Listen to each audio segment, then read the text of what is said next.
this one again was like a gamified performance where it was durational. What is great about these performances is that we could explore kind of consequences fictitiously. Like we could explore the way the audience would react to certain different environments by subverting reality, which kind of allowed us to now in the future make it more in digital spaces too. We had a lot of freedom to play with the durations. We just kept it going for ages. But the problem when you have a really long duration is, and it's very interactive, and you let the audience to participate, you start to lose a bit of control, and people start to misbehave quite a lot. And it's just really interesting. Especially there was a guy who we were doing, I think it was a sort of meditative sort of space in the performative game, and he just took his clothes off.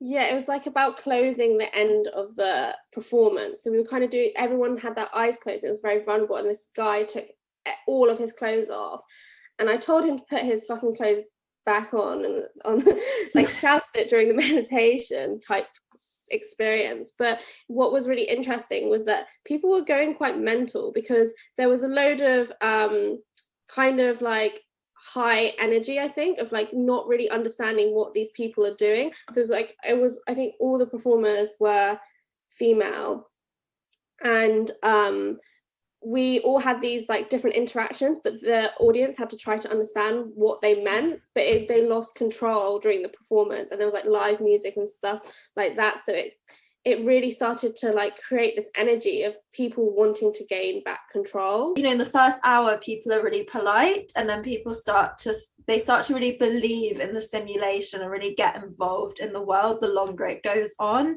And it really shows us how our perception of reality, we can believe in experiences, we can believe in simulations. Also I think in all of these performances we all had live musicians, and I think what was great is it could just make it that more immersive, having a live musician really responding to the elements, responding to the space. And in our work we've always tried to consider as many, whatever medium would suit, but to consider all elements into how you engineer and create this experience.